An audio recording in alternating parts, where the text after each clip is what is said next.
From behind the booth, what up, friends, family, and listeners? We are back for another episode. First episode of the new year. Um, oh yes, cool. I was just double checking with that chat thing. First episode of the new year. Happy New Year, 2021. And I have a very special guest from the East Coast, my friend Cardelli. What up, man? What up? How are you? I'm good, man. I mean, um, like as you know, I could only imagine, and we're gonna definitely talk about that. But last year was crazy, and I mean we're not Mm-hmm. completely done with all the craziness, I'm sure. But it feels like I think with that new year kind of sentiment, you feel that like fresh start kind of sense, and I'm already Yeah. kind of feeling that like okay, cool, like let me just let me I feel like I got a fresh start, even though all that craziness is still going on, or a lot of it is. Uh-huh. I don't know, my mind kind of feels that restart, and like I feel like I'm already kind of getting on the ball, and I really want to be very proactive on all this stuff that I kind of fortunately I kind of set myself up for, that I was Yeah. taking a while to build in. And now I feel like now that I got things right, like I'm gonna start executing, and I need to make sure and keep myself on track and make sure that I continue to execute. But how about you, Yeah. man? Yeah. Everything's been going well. I can definitely say the same that, with the sense of the new year and everything just being, fresh start, that, I'm ready to get into it and, push for, the goals and really just achieve the things that I'm after. Definitely I really didn't release too much music last year, but I want to get into, really focusing on, releasing stuff on, Spotify and Apple Music and just, be consistent with that because with anything, it's consistency is key. Yes, man. Big facts. I mean, and that was, that's just kind of the sad thing, is that I feel like that was one of my big attributes that I was known for. Like a lot of people, would describe me as a consistent person, and I think Yeah. last year I was not. I just, Hmm. quite frankly, I wasn't. I mean, it was. I mean, there was a lot of factors that determined that, but it was really hard for me to be consistent. And so this year, I want to pick that ball up again, and you know, uh, it's just that was unprecedented. That I've never like experienced anything like that. I mean, many of us have not, and Oh, so you mean just the pandemic in general? yeah, the pandemic, but the pandemic, but also the lockdown. Like, I mean, Yeah. Yeah. and it 100%. is different. I know it's a lot different. Like I said, and we'll get into that for sure. But I know it's a lot different than Florida. Like our lockdown is a lot different than your guys, because, um, I think you guys are like full throttle right now, right? Like, is every Yeah, yeah. It's funny you say that because I actually just mentioned that to my dad last night. I think it was that you go to a mall, you go to a beach, you go anywhere, and it's just like yeah, people are wearing their masks, but like there's crowds of people. Like you wouldn't even think that something is going on. I mean, yeah, people wear their masks, but still, it's like I was at the mall. My dad wanted to get something, so I went with him, and it was full packed. And then he went to the beach. He told me the beach was packed. It was basically like you said, full throttle. Things yeah, are open, And I know it also comes down to I know your governor is a little bit different than the governor that we for have. sure. He said like I heard our governor is not shutting down for anything anymore. He wants to go full throttle with it. So yeah, I mean basically everything here is full throttle, and I guess we're ready to get back to business. Yeah, I mean, and that's why I say that definitely, like, for it's affected everyone differently depending on where they are, and Hmm. there's a lot of factors, like if it's affected your family, like there's all that stuff Yeah. as that has been determining factors of how like you were able to get through last year, Yeah. especially like I'm sure you could speak on behalf of this too, but like the whole like fact that it affected our livelihood, it affected our work, Hmm. Yeah. Yeah. and that's hard, and Yeah. It really and is. and it's inhibiting too, like the things that you would normally do, the people that you normally see, the money that you would spend on certain things, the income that you would receive to then to like dish it out again, like all that Yeah. stuff, is affected. And also like like your focuses, like I never fuck, no, and it's no rag on Twitch because I super like appreciate it in this time, but I thought Twitch was lame. I really did. Like I was like, bro, who the fuck wants to watch fucking Eh, gamers? Like I game, I love yeah, gaming, but I don't want to watch gamers. I rather just play, like. But to yeah. me, it was like You, I didn't really it's get it. funny that you bring that up because to be honest, like I really didn't know too much about Twitch before like whole pandemic and what we're in now, whatever. I really didn't know too much about it. Like I've been into games, but I can't ever really call myself a Hmm. gamer in some sense. But I didn't really know too much about it, and then I think just seeing some of the DJs that I follow start like talking about it and having them like get on and doing their thing kind of sparked some interest for me to do the Right. same, to keep myself moving and into what I'm doing. So I think I really just it's kind of like word of mouth and just seeing like other people getting themselves into it. So it like interested me to be like, hey, I'll try it and see what can happen. But yeah, I mean, I never really thought I would be doing most of 2020 be doing streams as well. Yeah. Yeah. I know, man. It's a new world, bro. Like Yeah. buddy of mine, fucking John B. I don't know. He might chime in later, but he's the one who I did the first episode for the kind of I guess the season of the Hmm. restart. But yeah, he was telling me like last night, he's because we were just he was asking me. He's like, oh, I thought you were going live, and I did, but I went like on at a later time, and I don't know. Somehow it came about where he was asking me like, what thank you for that host Flowtron, by the way. But he was asking me like kind of like some goals and shit, and I told him that I wanted to be more proactive on here, and then he Yeah. he's like, it's too late. That's what he told me. He's just an asshole though, but he's like, it's Yeah. too late, bro. I was like, hey, dude, be nice. Like this is I want to Eh, fucking I'm gonna get on the ball this year. Like don't be Yeah. telling me that. And he's like, no, I'm just kidding. I'm Yeah. like, that's good though.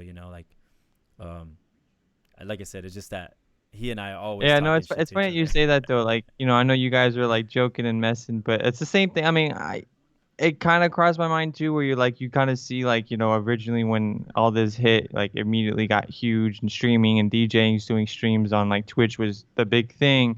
And then like I would probably say too that I kind of got into the whole stream thing kind of towards like mid towards the late end of the Yeah, year. So I kind of felt like it was too late as well for me too. But I'm like, you know what, hell, like, I can care less if it's late or not because it's like, at least it shows that I'm trying to be proactive and still into what I'm doing. Like, I think the viewers will come if you show consistency and, you're just doing it for genuine reasons. I think all that will come yeah, in the end. Yeah, you see like Lil Jon and all these other people with 500 to 1,000 to 1,200 people in a stream, but all that will come. Like I feel like over time if you prove yourself. yeah, for sure. And then it's kind of like that that that whole like mentality too like ties into I don't know if you remember but at the conference the music Hmm. conference that we had Yeah. met at um I don't know if you remember that conversation, but what I'm trying to think of his name. I don't. Oh, Chucky. I think was it Chucky? Okay. No, wait. Yeah, it was Chucky, right? He was on the panel. Yeah. Chucky, right? Yeah. Yeah. Okay. Yeah. Chucky was on the panel. So I don't know if you remember, but he was up there and he was talking about like his followers and stuff. Do you remember that conversation? Like it was a social Yeah, I media think so. Yeah. panel. Um, Yeah. Yeah. but Yeah. Yeah. anyways, yeah, like for those who were not at the panel, pretty much, DJ Chucky was up there and he was talking, pretty much talking to us about like his social media and trying to figure out how he could even like get more out of his fans and get more fans and you know, but he was like at like I don't know, let's just say 300,000. He had a lot of people, Yeah. and the person that he was like kind of comparing to, I'm doing air quotes for those who are just listening, um, but the person he was kind of comparing to was this guy who like parties a lot and like I pretty much told Chucky like when they had the little open panel, I told him I was like, hey man, like don't be so hard on yourself. Like the fans that you have, like those are quality fans. Like those people are like rooting for Yeah. you. Like anybody who's following you specifically, like they're following you like specifically. Whereas the other guy they were following, like they could probably care less about the actual person, but they liked the content, like, and it was, tits and ass, like that's what the guy was Yeah. promoting on his Instagram. And so of Yeah. course those are two different things that you're selling. And so like that, like tits and ass, TNA, like that's really easy to sell, as we've already seen in the media, like anything like that just gets people's attention, whereas Yeah. something like an artist, like somebody has to actually invest time and figure out, what their art is and what it sounds like and how it makes you feel. Like there's effort in that rather than just like looking at a picture like, oh, nice boobs, and I'm gonna follow this person because they continue to Yeah. post nice boobs or whatever. You know what Yeah. I mean? Yeah, I feel you. And so that's what I Yeah, was talking about as far as like the whole, tying that all back in, is the whole notion of like, yeah, man, we're doing this organically. Like we have our immediate people that are gonna follow us initially, and then we're gonna gather more. Um, you know, I don't want to. I hate to use the word fans because I think that they're more than that.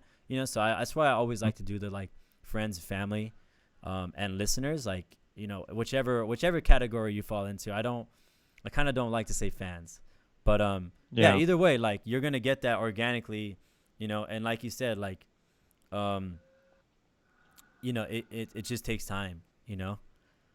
Yeah, I mean, it takes time, and as long as you're in it for the right Right. reasons, then, I think, all the good, anything good takes time. So, if you're in it for the right reasons and you're not in it, yeah, just to get, post tits and ass, and, you're in it for the money or the fame or anything like that, then, and you're in it because you genuinely love it, then yeah, of course, it'll definitely come in time if you just keep consistently putting hard work into Like it. I feel like it ties in perfectly, and I hate to burn our conversation, DJ Hex, because he had called me last night.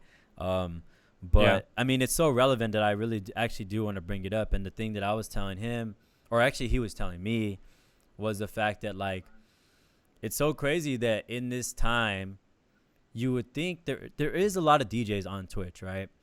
But you would think that yeah, there would be a lot more. Like, how many DJs do you know? And yet, doesn't it strike you as kind of odd that as many as there's not that many that are on Twitch, and yeah, yet like consistent with it. Like, yeah, I mean people are hmm, doing like pop up guest sets, blah blah, but yeah, the ones that are doing that, they fully have the capability to do a regular schedule, but they don't. yeah, And yeah, he was just telling me like, you could kind of see who is really about it, you know? And even though like, initially when you start doing all this stuff, like you're not getting money. Like I hate to yeah. break it to And that's what I was anybody. gonna say. Like that's probably one of the reasons. I mean, I don't, put it on someone or these other DJs that are not doing it. But yeah, I mean, that could possibly be a reason. Maybe they're thinking like I'm not getting money or whatever, immediately from it, and maybe it's something else, another platform I have to grow from. So maybe that's why they decide not to, or what. But I could definitely agree with what you're saying. You definitely feel like there would be more people out there just doing it and keeping the community and the or the DJ community and the whole like scene alive. I mean, at least yeah, we can't physically go to a show or whatever, like at this time, but at least being able to watch from our house is still keeping the community alive. We're we're Definitely. chatting, Definitely. talking shit, through Twitch or whatever it may be, but it's still keeping it alive and it's still showing support, and we're still doing what we love. Yeah, definitely. It's obviously it's not the most ideal thing, and it's not really what we would ideally be loving to do, Right. but we gotta deal with what we have Right. now, and I'm sure in due time it'll definitely clear up, and we'll be all be able to do exactly what we love doing in the right venues and everything that we love doing Yeah. them at. Yeah, for sure, man. Yeah, I agree with that. I agree with that for like wholeheartedly. Um and then it's an interesting time because a lot of things I think will like sprout from all this. Yeah. Um whether it's Oh, for sure. I okay. mean, I definitely.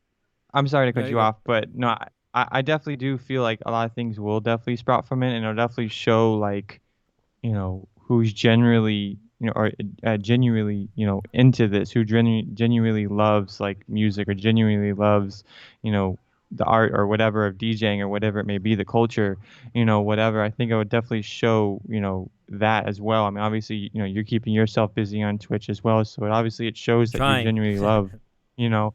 Yeah, I mean, you're doing, I mean, me too. I mean, I'm trying. I mean, it's not like I have, a ton of followers, but I'll still do what I have to do because I genuinely love music and I genuinely Yeah. love just Well, DJing and and being, I will actually cut you off right there. That I will say that it's that distinction is two different things though. Like your consistency and your followers, like those, you could be on every day and only have one follower, and that's a different thing. But I mhm, just wanted to clarify that, like yeah, because I know that often we associate that with like our success of our actual like platform, and hmm, that it I don't know, like arguably that's not a measure, right? Because like if you're happy doing it, just do it, bro. Like the fans, like we've already yeah, established, like that will yeah, come in. That'll come in time. Uh, um, yeah, but I like to do that because even like I'm sure like when we're live streaming, um, it's so much easier to not look at that. Like even right now, yeah. it's right here, and I don't know if there's a setting to turn it off, but I kind of wish I could, like, to What? Show the viewers? yeah, on What Streamlabs right now. there is, Okay. if you're live, you can actually click where it shows how many Mm-hmm. viewers. You can click on that and it'll hide it. Okay. Yeah. See, You sh- so that's what I'm saying. Like, sometimes I would rather not. Like, Yeah, cause then it kind of spoils it. Like, you could genuinely be having the time of your life, and then look over, and you're like, and oh it's like shit, two one people. person's in here. I'm Yeah, stupid. Like you really would yeah, get in your head like that.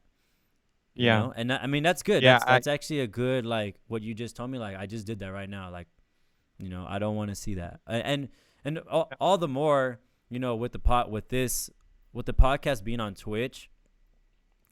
Primarily my audience is through like Spotify. Like a lot of people just listen. But Yeah, I mean it does make sense to do this in this form because of the times. But it's just another reason like to not even look at the number because I don't have my fan base on Twitch that I do on like Spotify. So um, I feel like that number will only kind of take away from the conversation. And, we just keep doing what we're going to do. And we will hmm, provide a very good like podcast just because we weren't worried about that all the more. You know what I mean?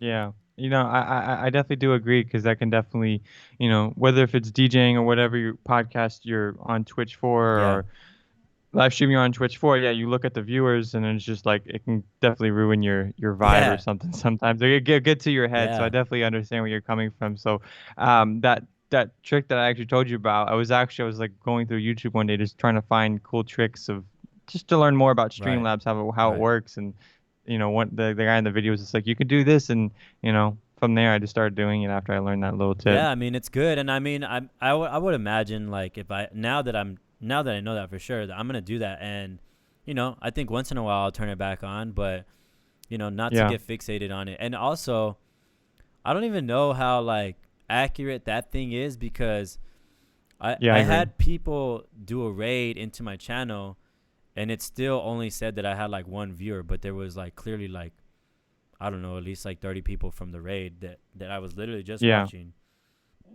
And then it went in. yeah, And I mean, they're all like yeah. lighting the That chat up, happens you to me know? too. Yeah, that happens to me too. Or at least it'll may show on like the viewers end like, hey, like Wally has like 30 people, and then on your end it only shows the one, or maybe it might take like 5 or so minutes for To update. the live stream to Mm-hmm. update. Yeah, I noticed that as well. Yeah. Yeah. And, speaking of little tips about Twitch, you and I kind of like had touched on this little thing. And I think it's a thing that we should reiterate for those who didn't get to hear um, because, I mean, it's useful, right? So one of the things that you and I had talked about, like right before I actually started, just because we were testing things out, was the fact that I use Google Chrome, and I pretty much I was looking up how to host and like the easiest way to do it. And with Google Chrome, little plug for Google Chrome. um, but there's actually an extension that you can download for Google Chrome, and then it makes hosting things like really really easy. Um, Hmm. so for anybody who has Google Chrome, um, look up that extension. I don't know what it is off the top of my head, um, but I'm sure you could find it really easy. And that extension, like I said, it'll for one, it'll embed like a little button. So anytime you're watching a stream, it'll embed a button on their, pretty much on their page, and you literally just click the button, and it'll automatically start hosting it. And then whenever you're done, you click the button again, it'll turn it off. Also, one of the little things, it has a bunch of little like um, kind of capabilities, but the only other one that I've utilized or I've seen is whenever somebody tags your name in the chat, it'll highlight your name, so it makes it Yeah. very easy just to know that someone's talking to you Yeah. in the chat. Um, Yeah. but I just wanted to, you know, I'm all about spreading knowledge. So Oh, of course. Yeah. 100%. if anybody uses Google Chrome, that's a little, little tip for y'all. It's dope. It makes it really easy for sure. Yeah. Yeah. I agree. Yeah. I mean, when you were talking about, we were talking about Twitch and stuff like that, and just being consistent and showing your love for what we actually do. For some reason, it reminded me. I was watching the a while ago. I haven't seen it in a while, but when I did watch I'm sure you may have as well, the DJ AM documentary. Yeah. Yeah, it was super good. But I remember in the video, I mean, he even said like, growing up and whatnot, it was just, he just tried to DJ wherever he could, wherever they allowed them to DJ, no matter where it was at. He just brought his decks and, you know, just, spinned, and I definitely look up to that. It's like he was in it because he actually truly loved, the Right. craft and, the whole culture about DJing. And it was, I can kind of say I feel the same way. I truly love the culture of DJing and everything about it. So it's just like no matter where, you know, you could spin, I'll be open to it. Yeah, man. Yeah, I agree with that full heartedly.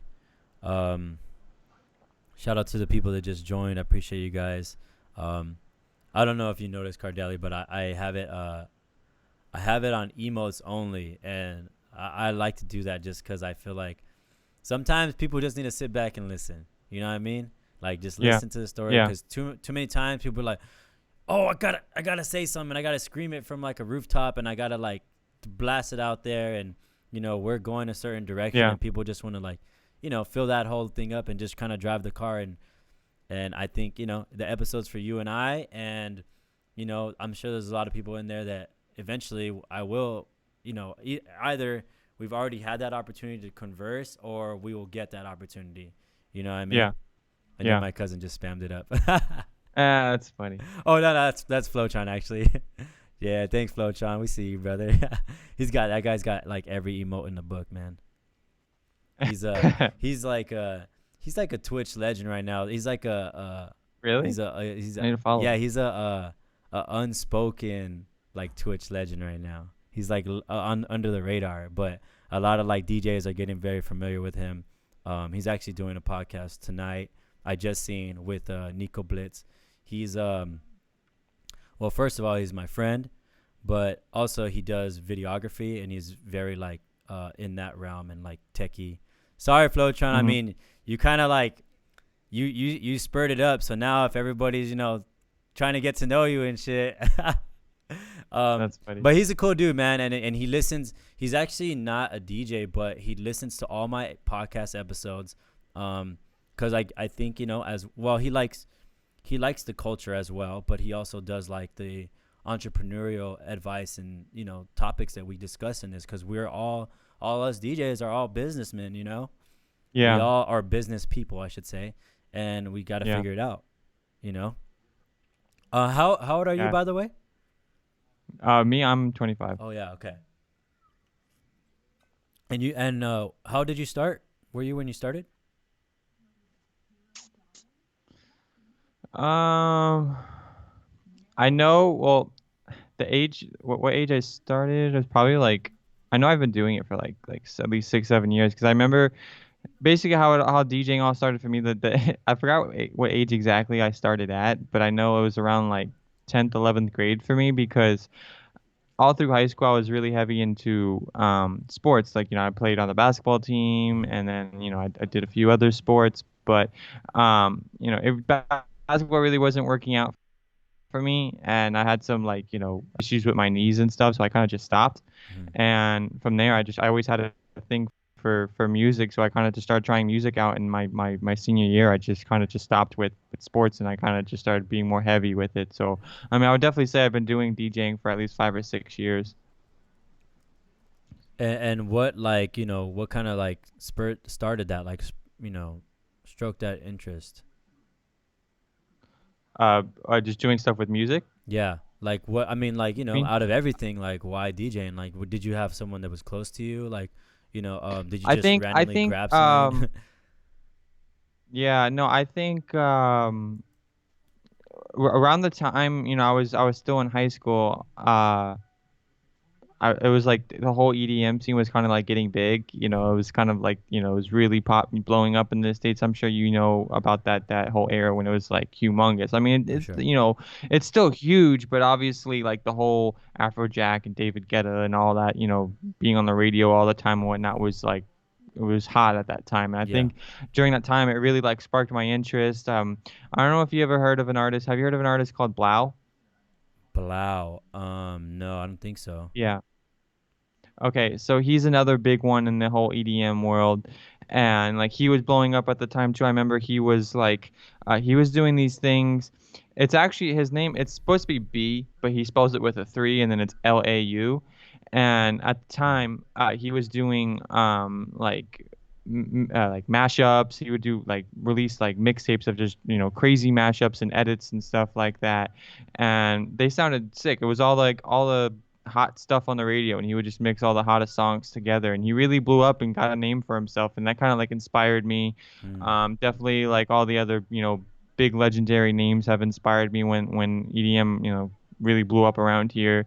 So I would really just say that, stuff like that. I've always kind of been surrounded around music. Mm-hmm. I can never say like my family never really like forced me to like learn piano or do anything else. I think it's just something I kind of just like grabbed myself, and I was just like, hey, this is actually kind of cool. It looks really fun. Like, like what's wrong? Like you can't go wrong like getting paid to party for a living, you know? I mean, You sound exactly like one of my friends. My friend he always says that. Like, he's like, "What do you mean, dude? You get paid to party."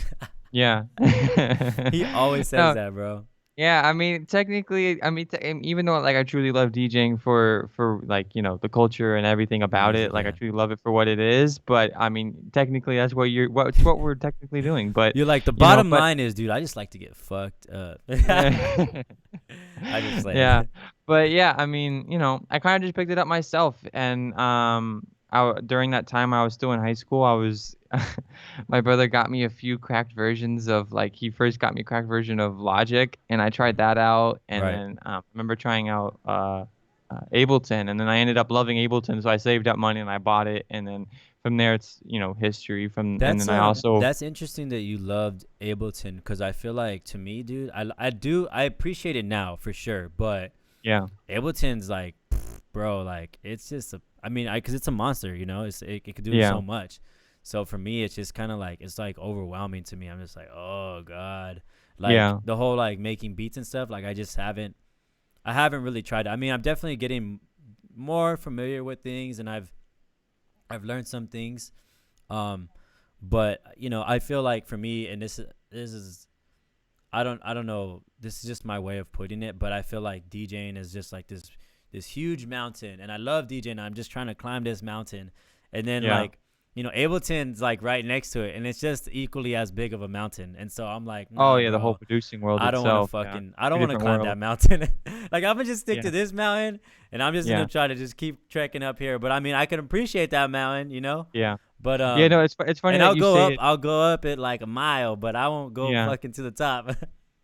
but it's funny that you like you say it in that way because or you describe it in that way because a good a DJ friend of mine, DJ Zago, around in here in Miami, Hmm. definitely good. He was one who actually taught me how to DJ.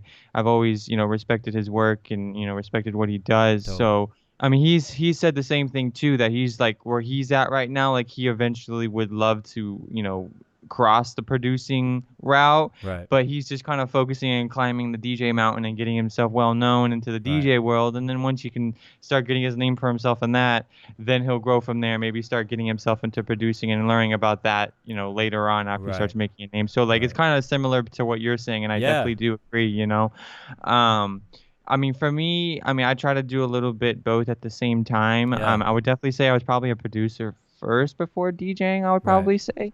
But I remember like the first thing I ever bought, uh, production wise was Ableton. I never forgot, I was leaving. I don't know. Do you guys have Sam Ash and Yeah. Cali? Yeah. Yeah. So all right. So I was leaving Sam Ash and I bought Ableton and then I bought a Novation Launchpad. Those were the first two things that I ever Mhm. bought, and that's how it all started from me. And from there I started growing, and just years and years of practice of just Ableton. I mean, I what I've loved about Ableton itself is just personally I found it the most user friendly. I mean, if you have an idea or whatever it is, you can literally have at least a basic idea down in 5, 10 minutes, 15 minutes. You Yeah. can have something and you can work quick.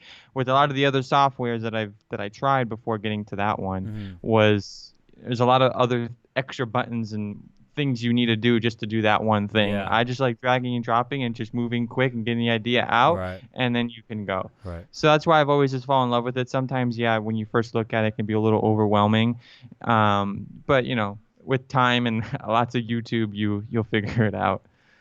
Yeah, yeah, man. I mean, and I always, anybody who's ever listened to the podcast, they always hear me say this, but I always like to say it. I mean, it's like I commend those who learn like that, who learn off YouTube. Yeah, Cuz I do learn stuff like that, but like it's usually very quick stuff. Like I don't learn like, yeah.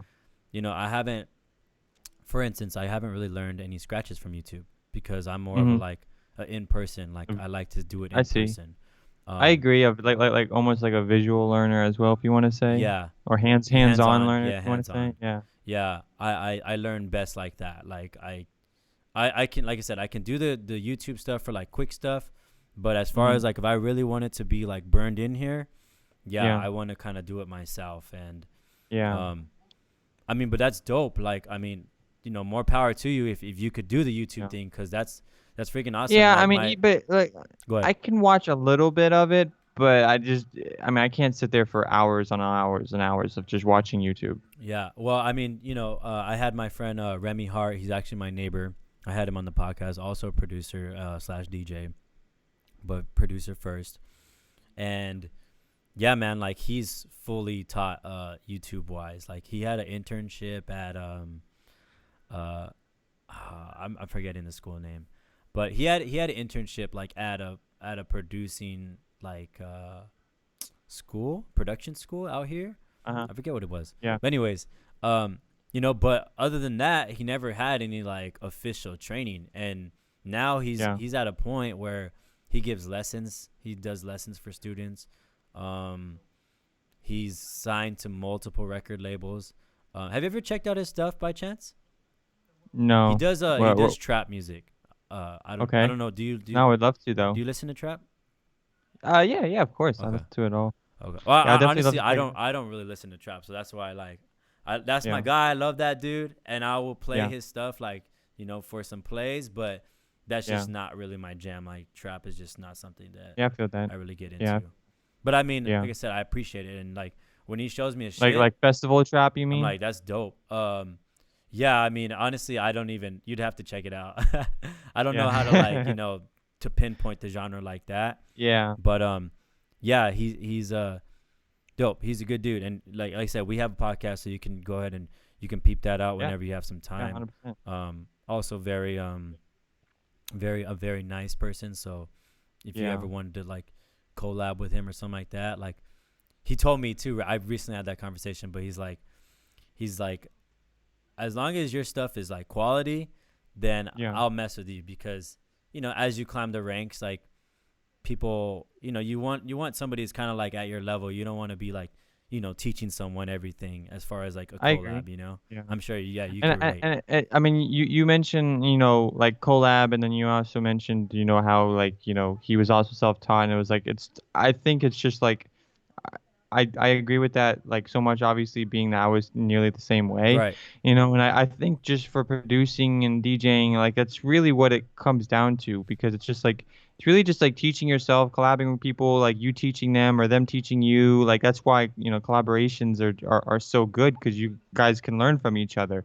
There may be a trick that, let's just hypothetically say that I were to able to, do some work with him. There's something that he could teach me or I could, teach him like, hey, do you know this? And I don't know what software he uses, but let's Right. say if he uses He Ableton, does. Yeah. I could be like, hey, do you know this in Ableton? And then, there you go. I taught him something or he Hmm. taught me something, So that's why I really appreciate doing stuff like that. Unfortunately, I mean, people around here, I don't really do it too much because at least people around here are like, to themselves all the time. Like I've sent several friends like, you know, projects, like project ideas at Hmm. least, and it never really goes Hmm. anywhere. So, I mean, I've been always on a hunt of just like who's just open just to make Yeah. music, Yeah. no matter what it is. I'm just open to make whatever, and let's just have fun and see where it goes. Yeah, man. If you release it, Go ahead. release it. If not, then whatever. No, yeah, I fully understand that, and I mean, honestly, he'll tell me like, he's like, "Hey, bro, like, I got this guy from Brazil, bro, and he's fucking like, we're working Yeah, on a track." And I think the reason behind that is that same kind of sentiment, like who's providing, like who's like has quality shit, but also down, like who is down, and yeah, it's kind of 100%. crazy how those are really, those aren't really like nitpicky determining factors. Those aren't like, oh, I need them to have 1 million followers. I need to, like, it's not a Yeah, long list of shit. I just need quality, and I need you to be down. And it's funny that yeah, even though that's like the only two kind of like what is, I'm trying to think of a better word. I'm gonna say stipulants, but pretty much requirements. I'll just say requirements. But yeah, yeah, pretty much if yeah, that's the only requirements, like that shouldn't be that. You would think that wouldn't be that hard, but as you're saying, like it is. And I mean, we know that too with this whole thing. Like, for me to have you on the show, like, I need you to be good. I need you to be yeah. good, and I need you to be like, I mean, essentially, like, yeah, like quality. Oh, I guess a decent human being. I Of don't course, fuck with yeah, anybody who's like an asshole. Like, I have like a yeah. really low Or tolerance. too over their head about things, Yeah, or I have a really low tolerance for it, bro. I yeah. can't. And you know what? I mean, it stems from my roots. Like, I go think, ahead. I think I think like if you're collaborating with someone and you guys mutually just want to make good music and you guys mutually like love what each other does, like let's just say you and I were to work on something and I really really just love your work and I think it's like my sound would go along with your Right. sound. I think that's really like what it comes down to. If I'm like, hey, I have an idea that would really complement something that you Right. do and you can add that touch to get it to the finish line.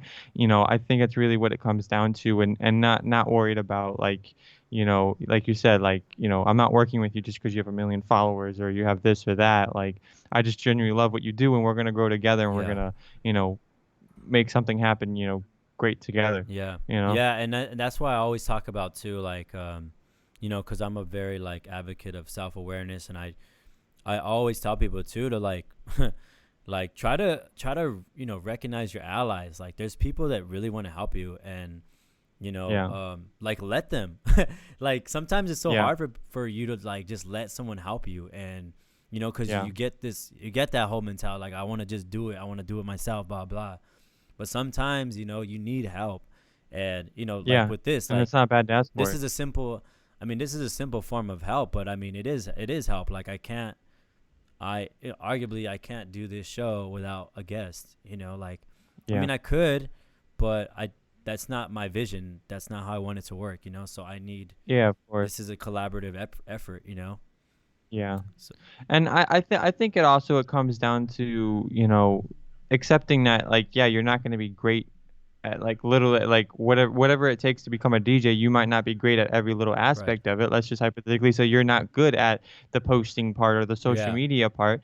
Okay, well then get someone in to help you with that, and that's how you start building a team. Like, hey, like I know my weakness is, social media or my weakness is, I don't know, you Graphic know, design. something Yeah. else, the design, Right. making logo. I don't know how to work Photoshop Right. to make a Right. logo. All right, we'll get someone in, and then you have your logo guy or Yeah. something. So there's nothing wrong with asking for help, because I've had many other friends say the same thing too, whether it's towards me or, just for themselves. Like, there's nothing wrong with getting help, because, just focus on what you're good at and do what you do Yeah. really well, and that's just going to show. And then everything else, you know, if it's whatever, like, even when it comes to the producing side, if you need help with, getting your music out there, then, you reach out for Right. that. Yeah, and I think that what's cool about what you're saying is that was a previous question of mine where like I wanted to do my own party and I was like how do I go about doing my own party? And luckily Yeah. I had this to like flush out those questions and I kind of talked to two people and I think these two people like really like kind of like opened my eyes about some important factors. So it was my friend Mars, DJ Mars, and my friend B Rock, the two Okay. immediate ones. And kind of like what you're saying is, um, one had a group of four DJs throwing a party, and Mm-hmm. and one had a group of or yeah, a group of individual like individually talented people. So one group had like a promoter, graphic designer, a DJ, and Yeah. you know, and both flourished. Like both, they both worked. But Mm-hmm. um, which one would you say like would be more ideal in your opinion? Which one would you like pick? Like the one with like all DJs or the other team? Would Probably the one that had like a team that was like, who had the team with promoters and the other people on it, because they all have their individual Right, jobs. right. And so, I mean, like I said, both were successful, but like it was a lot easier for my friend B Rock with his team to do it. So my friend Mars, like they got it done, but they had to figure all this shit out. But Yeah. with B Rock, And he there's nothing, like yeah, then there's nothing wrong with doing it yourself. no, there isn't, but it's just like, like it's kind of like why work harder, work smarter, don't Yeah. work harder, Yeah. you know? 100%. I mean, and what also, again, that's why it Mars is in comes here. back to collaborating. That's why it also comes back to collaborating, because it's like, technically, if you have your graphic designer and you have your promoters and you have all, whatever, your team, you're technically collaborating with them, and then at the same time you're learning from them. So now you're learning how to promote, and you're learning how to do whatever, and you're getting your feet wet with learning from these people, and then from there eventually you can be on their level to, you know, when you have your next party or whatever down the road, now you can kind of understand and maybe offer other ideas on their level, Definitely. instead of not coming from ground zero and not knowing anything. Definitely, and that's also why I talk about Scratch and the important things that like some things that are taught there, and I definitely love the fact that we try to have people test the waters in all those kind of areas, just so they Yeah. can know like, hey, if you don't do this stuff, so for instance, like we'll have them get a logo and we'll have them build a website, and we'll try to have them do all that stuff like individually as much as they can, because Yeah. if you don't do that stuff, I mean, if you don't want to do that stuff, then you got to pay somebody to do that, and then that's when it starts getting expensive, you know. So it's like do as much as you can until you can't, Yeah. or maybe that's your vice, and that's like the one thing where you're like, you know what, fucking graphic design is not my jam. I will pay for any graphic design. Anything else, I'll do. Like, Mhm. promotion, Instagram story, blah blah. I could do all that, but graphic design, I don't want to deal with it. And that's okay. Yeah. But you gotta be willing to accept that, like, hey, that's gonna be an expenditure for the rest of your life. So that's Yeah. you know that's like kind of like one of the little silver lining things of like COVID is that I've been definitely getting a lot more familiar with Photoshop, because Yeah. of the whole That's tool something I've been thing, wanting to do. right? Yeah, I mean, yeah, and what's funny is that at Scratch we teach students Ableton, like very entry level Uh-huh. Ableton stuff, right?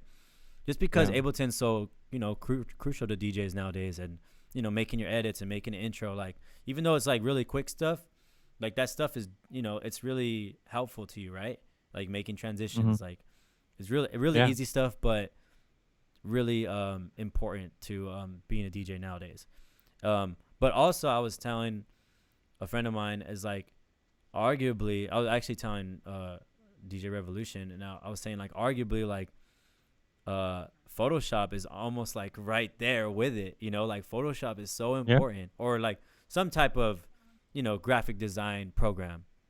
Yeah, no, definitely in today's world with wanting to be on social media, whether if you have pictures from a show or your everyday DJ life, whatever it may be, and you want to, constantly just be Right. posting. Yeah, definitely.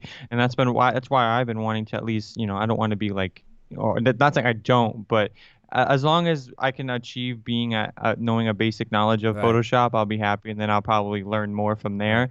But right now, I just want to achieve at least knowing a basic knowledge for that reason of if I come from a show or an event or whatever, and I want to just edit some basic Yeah. pictures I can post on my Instagram, I can do so, and I don't have to. I mean, because the one thing I do have to say I'm lucky about when it comes to graphic designing and whatnot is that my brother's into that stuff. So technically, like with like the There it overlays is. and everything that you see Yeah. on my tacos and tunes, he does all my logos and everything. So technically, like I'm lucky that I don't have to do that because I don't have to pay anybody, and I could just ask my brother like, hey, I have an idea for this, and then we'll bang it out, and then it's not like I have to reach out to someone to pay them to That's do it. dope. So I get lucky with that, but but at the same time, even though I'm lucky in that sense, like I still want to learn it for myself because sometimes I don't want there's a certain time limit that I would like it in, and I know he has his own work Right. and his own thing that he Right. likes to do as well, or he needs to get Right. done. So sometimes I want to know if I have a quick idea, I can do it Right. myself, Right. you And know. that's dope. And that's the important lesson of that whole, tying it back into the scratch is like that comes with the territory. Like, yeah, you're gonna be not only gonna be paying for this person for like the rest of your life, or like a person, um, but also yeah, you're gonna be at their will. So Yeah. like you're in a time crunch, and you say I'm sure they'll do it. They're like, yo, I need it by tomorrow. Like, all right, well, the rate is gonna triple because you want it fucking Exactly. expedited. You know, Yeah, exactly. Yeah. and And some of this stuff takes a while. I mean, like with like my brother told I asked him one day, I was like, how long did it take you to do an overlay for me? And he goes, oh, it was like 2 hours. I'm like, wow, I didn't expect like something like that to, take as long. Or I guess it depends on no, your he's just your saying that, knowledge bro. or your level. Yeah, He's right. like, I could do that shit in like He 30 wants to make me minutes. feel bad. He wants to make me feel bad. Yeah. No, that's funny. he's like It's funny that I was he's gonna like say it's two funny that you hours. I was actually sweating, dude. Fucking couldn't yeah. sleep. I was worried about it. I fell asleep on the computer and I woke back up. Yeah.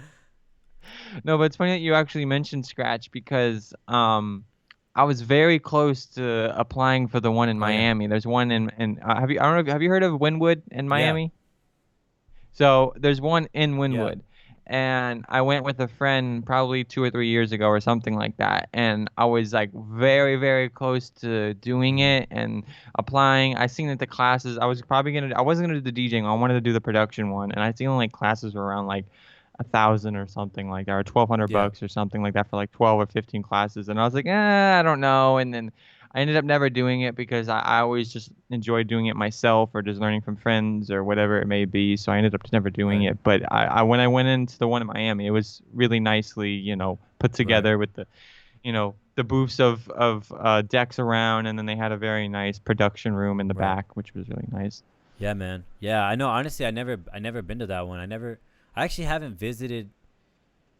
Yeah. Wait. I was trying to think if I did, but no, I haven't actually visited any of the other scratch facilities other than the LA Have one. you seen the one in New York? I haven't. I mean, I've been to New York twice, and I think Yeah. where it was like the complete opposite of where I was. So I was like, it's Oh yeah. impractical.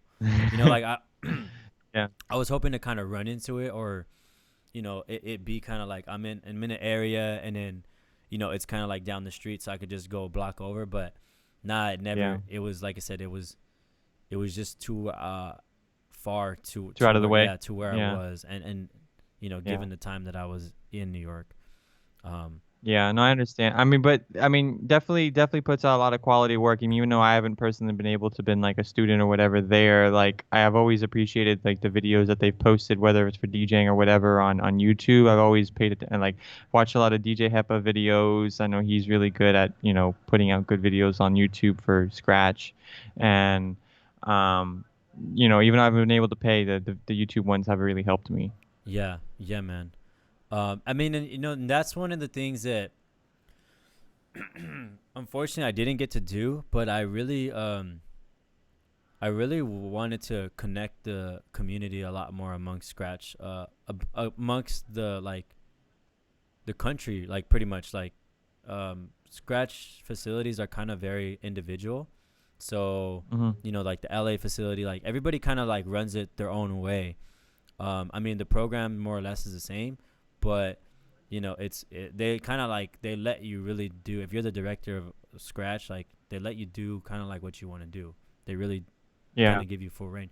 But at the same time, like even though they let you do that, I think it would be a lot. It would be so much more beneficial and um, just overall like just for the better if the facilities were more connected. Like it'd be awesome if all five facilities, like for instance, had like a meeting like once a month Yeah. and we all just talked and like hey what's up in Florida or like what's up in what's hot blah blah like and and and just build that camaraderie like Yeah, and you kind of just have more of a community, and you guys can kind of create things, together. And whether if is, you guys are connecting, with the, in LA, you guys are connecting with the one in Florida or yeah. whatever, and you guys are creating a community. I definitely do agree with that. I mean, and that's the one thing that where I kind of feel like too, and I'm not saying specifically Scratch, but I've also thought of other schools. I don't know if you ever heard of SAE here in Mm-mm. Miami, but that's like another like music school,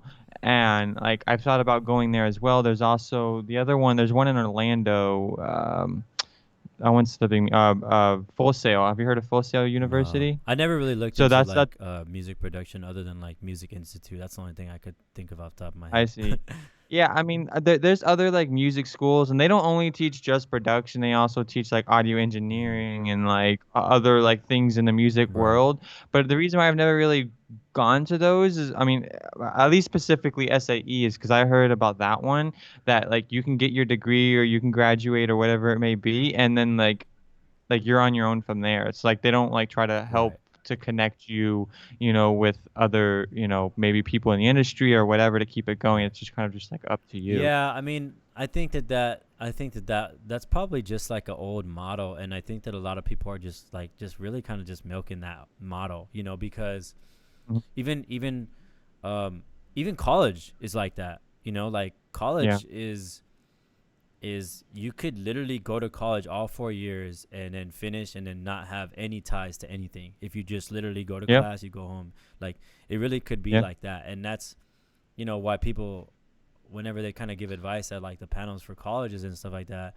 And I see a panel for colleges like every year because I do a Oh, college then. conference where I Yeah. DJ. But anyways, Yeah. yeah, that's like the one thing that they always tell students is like, um, you know, network, like network, like talk to people, 100%. and Yeah. the one thing I always try to tell people is like, if you're going to college, is if you get an opportunity to do an internship in a area that interests you, like, do that shit, because Yeah. that is like that's the only like, and I'm doing air parentheses for anyone who's listening, but that's like the only like sure shot to guarantee you a job. Because other than that, you're everyone, it's just everybody's just comparing you on paper. Like, how do you look on paper as far as when you start applying Yeah. to jobs, and they have no Yeah. like no connectedness. But you do an internship Hmm. somewhere, like, yeah, like that's a big fucking foot in the door, you know. Yeah. And that's Yeah. what I was I saying. agree. Like, I've even I've kind of talked about that stuff with Scratch too, where I like something I wanted to implement was, I think that after they finish, I wanted to do like a survey or like a email blast or something, like where we hit them up like 6 minutes prior. I mean, 6 minutes, 6 months prior, like 6 minute Hmm. six. I don't know why I keep want to say minutes. 6 months after they graduate, I Yeah. would have really liked to have sent out like an email or like a survey. Kind of like a follow up. Yes, yes, and the follow up would be, what are you still DJing? Where are you DJing at? Yeah. What are are you happy with what the material that you learned? If you're not happy, why you're Mm-hmm. not happy? What are some things that you think that could be implemented in the practicum? Look at me, look using big words. What are some things that could be implemented in the practicum? Anything like that. I think that would have been so dope. And honestly, like I don't have to say specific names, but they didn't want to do that. And I honestly Yeah. couldn't understand, like, why wouldn't you want to do that? Because I think it also, I mean, if it was a route that, they did go down, I think it would show so much more, whether if it is from scratch yeah, or another, university, whatever. It would show so much more that, like, hey, we actually do care about you, and like we want to know what you're up yeah, to, and we're still here if you need us or whatever it may be, instead of like, all right, well, you did your thing, you did your courses, you know, yeah, you're on your own yeah, from and here or whatever. Like following up, like it shows like, all right, like, how you've been doing since what we taught you. Like it also like could help scratch in their own way to be like, how can we change our curriculum that's to be different? that's the big one. Honestly, that because I will touch back on that other one, but I will say that was the big one. Is that um like I'm always looking for improvement. So people, like, whenever I watch my podcast or anything, like, I'm always like trying to listen. As far as my sets go, like, how did I fuck up or whatever? Like, what did I do good? What didn't I do? Like, I'm always trying to fucking level up. And so, like, for me, Yeah, that was kind of a no brainer. Like, yo, why wouldn't we be doing this? Because I'm sure that there's some things that some students are gonna be like, yeah, like, it was great, but I wish that you guys would have did this. And it could be really simple shit, yeah, like, oh, I wish you guys went over a little bit of mic stuff. And yeah, maybe it's just one student saying that, but if we get 10 reports back and then they all say a little bit about mic stuff, like, hey, then maybe we should do a little bit more in the mic and not, like, blow over it so fast that's or true. whatever. That's true. So Yeah, that was a huge one. And but I will say this, I do feel like, I think an important part of Scratch too, though, is the fact that, like, I put it this way. I feel like it's like once you graduate, we put you in this boat. We put you in this boat. We give you all the tools you need, like, food, water. yeah. You got your oars. You got a map. Like, you got everything you need.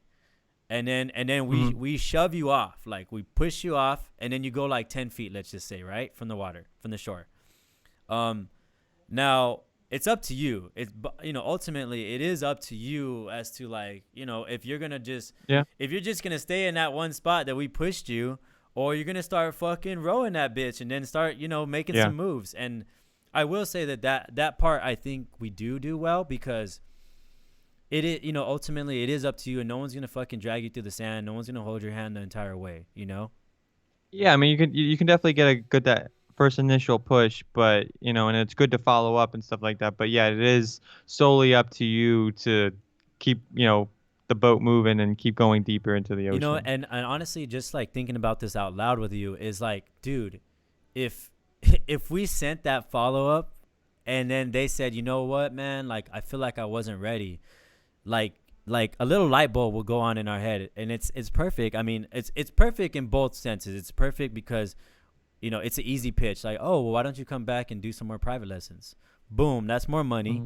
But also it's beneficial to the student. Like, you're right, Yeah, I should, because I don't feel comfortable yet. And so here's the things that I've been kind of tripping on, and this is the shit that we can go over. It's a win-win, dude. yeah, I need to fucking yeah, and I then need to also, talk to the damn director at Scratch now, like the head honcho. It's like, oh, I got ideas, son. yeah. So it's only gonna help them, and like we said too, it also just at the end of the day, it doesn't help only just the student, but it also helps the teachers as Yeah. well. People like you and directors and whatnot to be like, all right, we've gotten several reports about this. Like maybe we should, like you said, focus on this more. I definitely do agree with that because it helps you guys out as well to get feedback. Yeah, man. Yeah. Um, cool, man. So let's go back to our initial conversation. You started DJing. What was or yeah, you started DJing. You got Ableton. You got that the Mhm. pad, right? The launch pad. Yeah, yeah. Um, when did you like How long do you think it took you to like feel comfortable DJing? Like how many years would you say? Like a year, months? What would you say? Probably like 2 or 3 years it probably took for me. Yeah, I mean, initially I first got myself into production, but from there, first ever controller, and I actually still have it in my room today, is the DDJ Oh SR. yeah, Um, yeah, that's the controller I learned to DJ on, Flowtron and has that I controller. yeah, it's dope. I mean, especially for on the go gigs. I mean, I know you do. I've seen you on Instagram do like your little gigs at the taco spot by you. I mean, Oh for yeah, stuff like that, it's just so easy. It's just like you plug and play, and then you know, I would love to take the CDJs around, but it's such a hassle to carry each case, whatever. So, um, but yeah, I mean, I just started learning from there, and then it probably took a couple years. There's an entertainment company right down the street from where I hmm live, and I'm actually still with them today, called Pure Energy Entertainment, and Mike Sype Entertainment, and they're both like brother sister companies. And I started being a technician from them, and then one day I mentioned to my bosses like, hey, like I'm getting myself into DJing, like can I, what do I have to do to be a DJ with the company? And I went through the routes, dope. the routes of that, and I started learning to work with that company, and I'm doing bar mitzvahs or weddings and things of that nature. And even though it's not the most ideal thing, it's definitely I do enjoy doing it. We have fun parties, and you know got myself used into the routes of how DJing works and how to understand a crowd That's and stuff dope. like That's that. so And dope. yeah, Yeah, I mean, that's something that I also kind of going back to scratch, but I that's something that I was totally like telling students. I was like, man, they were kind of like, what advice would you give me? And I was like, man, if you yeah, could fucking it's equivalent to an internship. Go fucking intern with a DJ, like and then, I mean, it yeah, could be multiple DJs. I mean, honestly, if you could do multiple DJs, that'd be so beneficial to anybody. Like yeah, even me. I mean, it's so. I mean, just to like, I'm tooting my own horn here, but just to like reiterate the whole fact that I'm constantly like I wanting to learn. I genuinely want to go on a gig, and this is just because I've been DJing every Friday, Saturday, but I generally want to go on a gig with somebody else and help them and be their roadie and see how they do things yeah. and see what they say and see what songs they play. And, like I legit want to I do agree. that, Yeah, and it, honestly, like I would do it. I could do it with anybody, as far as like, who I would do that. But I mean, ideally you would do it with somebody you're kind of like striving towards, like maybe you want to step yeah. your wedding game up. This DJ does weddings all the time. Let me see what he does differently. Like, what can I implement? What can I learn? And honestly, the people that we're talking about, like the ones that we're cool with, dude, a free helping hand. Like, who the fuck wouldn't want that? Exactly. And that's what kind of worked out for me around here. Is like the one thing I will say is that I mean, obviously it's good to be a good person every day, but like I've always tried to create good relationships and whatever with the company that I work with, and have more of a relationship with some of the DJs besides just working, like you see them in passing or Right. whatever. Like I've always tried to create personal relationships where we can hang out outside of work. So, and I've been able to accomplish that. And with some of the DJs, there's one DJ Silva here in Miami that I've been able to do, where he gave me the opportunity late 2019 going into Oh, nice. I was showing that tomorrow. So no, you're good. You keep talking. I'm Oh, listening. um, yeah, no. So late 2019 going into 2020, I had the opportunity to shadow DJ Silva, where he's a DJ for the Miami Heat. Oh, dope. So so he gave me the opportunity. He goes, "Hey man, I want to help you. Like, why don't you just come?" And basically what I had to do was I had to from my house to his house is probably like 50 minutes. So I had to And real drive. quick, wait. We're gonna finish that. But Yeah. when he extended this, olive branch to you, like, what were your thoughts? Like, were you like, hell yeah, in a quick second, or like, what were your thoughts? I'm just curious. At first, I was like, hell yeah, this is something really dope. I mean, it was definitely opportunity, but I mean, going through that opportunity, because obviously it didn't last. I was gonna say it wasn't gonna last too long because of COVID and the NBA Right. season ending early and Right. whatnot. But I mean, I had maybe a few months that I was doing it where I was like constantly going and being with them. But it started to make me realize more of my focus of what it was that even though I had this great opportunity helping Yeah. him and shadowing him, I'm like, do I really want to spend more of my time shadowing him as a Mm. DJ, or do I want to spend most of my time shadowing him as an artist or But producer or whatever? Because I would also shadow him too, because he was going in the studio and recording. He was more into like the reggaeton and stuff right. like that Right. style music. So we would have some studio sessions I would go shadow him with. So I'm like, what is it that exactly I want to spend my time That's doing? dope. You know. So yeah, I mean, I had the opportunity to do that. I would pick him up from his house, and then him and I would go to the game, and then I would just shadow him at the games. And even though it was sweet, because I had like basically a free backstage pass, I would walk by the locker room. You would see all the cool backstage stuff, and it was dope. And I had the cool opportunity just to shadow him, because the thing with the Heat, I can't really speak on, other basketball teams, but if you're trying to be work on their team, like it's really a family thing, and you really need to become, as he expressed to me, you need to become family with them before they offer you anything, Mm. offer you like a position to work with them or something. Mm. Okay. Okay. And So that's why he was just trying to get my feet wet, where he was just like, if they start recognizing your face and be like, hey, like, you're Silva's guy or yeah. whatever, and, say, I think the DJ total, I mean, the Heat totally have like, I think probably like 4 or 5 DJs totally. So if one of those DJs that missed out, maybe he was just like, since they recognize you hanging with me all the time, they can probably offer you Yeah. something, And you real know? quick, I want to go back to that whole like the reason why I pointed that whole thing out is I think that like your eagerness is something that is often lost in like DJ experienced DJs. Like people Yeah. like so many people would be so quick to be like, this motherfucker just wants some free fucking help. Like fuck this guy. Yeah. Like so many people Yeah. would look at it like that, and that's why I like to point out things like that because and again it ties into the whole like yo like this is an ally, like he's trying to help you.